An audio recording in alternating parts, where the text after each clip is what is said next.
Sabe, o que exatamente faz uma construção ser chamada de maravilha? Hoje a gente vai fazer uma viagem que começa nas pedras gigantescas da antiguidade e termina nos pixels ultra-realistas de hoje em dia. A ideia é entender como o nosso conceito de maravilha mudou e o que isso revela sobre nós. E para começar essa viagem, vamos para Petra, na Jordânia. Essa descrição poética, uma cidade rosa e vermelha tão velha quanto o tempo, sabe, ela captura direitinho aquele sentimento de fascínio quase mágico que esses lugares despertam na gente. Então, o nosso roteiro vai ser o seguinte. Primeiro, a gente vai conhecer as maravilhas do mundo moderno. Depois, vamos tentar ter uma noção da escala absurda delas. Em seguida, vamos desvendar alguns mitos bem famosos. E para fechar, vamos ver como a tecnologia de hoje está literalmente recriando a história. Vamos lá. Em 2007, rolou uma votação global gigantesca.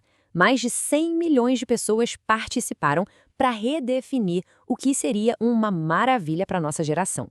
O resultado foi essa nova lista de ícones do patrimônio mundial, escolhida, sabe, por gente do mundo todo. Agora, para a gente realmente entender o que faz esses lugares serem maravilhas, a gente precisa ter uma noção da escala deles, que sinceramente desafia a nossa imaginação. E não tem lugar melhor para começar do que a Grande Muralha da China. Se prepara para esse número porque ele é de cair o queixo. Segundo os dados oficiais, a extensão total de todo o complexo da muralha é de 21.196,18 quilômetros. É um número que a gente mal consegue processar. Tá, mas o que esse número realmente significa na prática? Para a gente ter uma ideia, percorrer a muralha inteira seria o mesmo que atravessar os Estados Unidos de uma ponta à outra, 5 vezes. É mais da metade da volta completa no nosso planeta. Surreal. Saindo da China, nossa jornada agora nos leva direto para o coração do Império Romano, para conhecer talvez a sua estrutura mais icônica de todas, o Coliseu, simplesmente o maior anfiteatro já construído na história. E a engenharia por trás dele era simplesmente genial. Pensa só, cabiam 50 mil pessoas ali dentro. E com um sistema de 80 portões, todo mundo conseguia sair de lá super rápido e de forma organizada. É um princípio de design tão, mas tão avançado que a gente usa até hoje nos estádios modernos. Bom, é claro que construções desse tamanho não inspiram só admiração, elas inspiram lendas também. Então chegou a hora da gente separar o que é fato do que é ficção em algumas das histórias mais contadas sobre essas maravilhas. Essa aqui é clássica, né? Todo mundo já ouviu em algum lugar. A Grande Muralha da China é a única construção humana que dá para ver do espaço.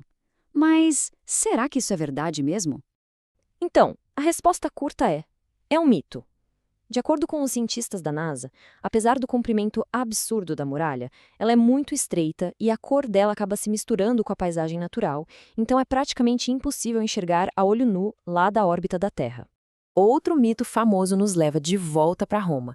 O Coliseu é sempre retratado, principalmente em filmes, como o grande palco do martírio de cristãos. Mas o que será que os registros históricos dizem sobre isso? Olha só que interessante. Embora a perseguição aos cristãos pelo Império Romano tenha sido um fato histórico, os historiadores concordam que não existe nenhuma evidência concreta de que essas execuções aconteceram especificamente no Coliseu. Essa associação forte que a gente tem na cabeça é, na verdade, uma lenda que ficou popular muitos séculos depois. E esses mitos todos, eles mostram um desejo muito humano, né? De preencher as lacunas da história, de contar histórias. Hoje em dia, essa mesma vontade encontrou uma ferramenta nova e absurdamente poderosa: a recriação digital.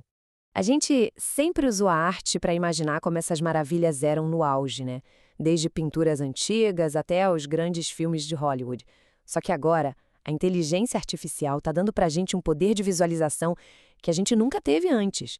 E a chave para tudo isso é uma coisa chamada prompt de IA. Pensa nisso como uma instrução, um comando super detalhado que a gente dá para a inteligência artificial. A gente basicamente diz exatamente o tipo de imagem que a gente quer que ela crie, do zero.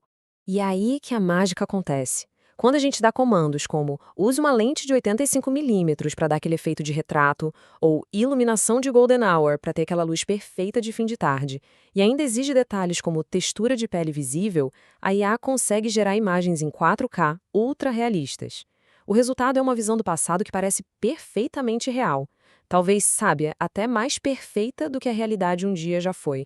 E isso tudo nos deixa com uma pergunta que, olha, dá o que pensar. Se a inteligência artificial pode criar um passado perfeito, sem nenhuma falha, qual se torna o valor do que é real, com toda a sua história imperfeita, mas autêntica? O que a gente prefere, a beleza da realidade ou a perfeição da imaginação? Se essa análise te fez pensar, já se inscreve aqui no canal e deixa o seu like para mais explorações como esta.